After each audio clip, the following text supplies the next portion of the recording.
Dear viewer, যারা video দেখছেন, আপনারা যারা হোল বডি চেক আপ করতে চান, অনেকেই আছে হোল বডি চেক আপ করতে আমাদের চেম্বারে আসেন। আসলে হোল বডি চেক আপ বলে কোনো শব্দ বই পুস্তকে নাই।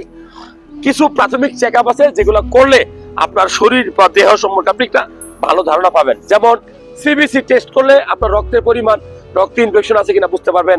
আপনি এইচজিপিডি টেস্ট করলে আপনার লিভারটা ভালো আছে কিনা আপনি বুঝতে পারবেন। আপনি সিরাম ক্রিয়েটিনিন টেস্ট করলে আপনার কিডনিটা ভালো আছে কিনা আপনি বুঝতে পারবেন।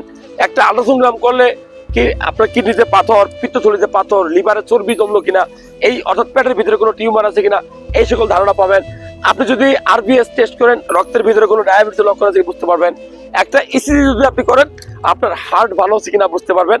সো আমি বলবো যে বুকের একটা এক্সরে, একটা আল্ট্রাসাউন্ড, ব্লাড, ইউরিন, আরি, এই টেস্ট গুলা করলে আপনার শরীরটা ভালো আছে কিনা বুঝতে পারবেন।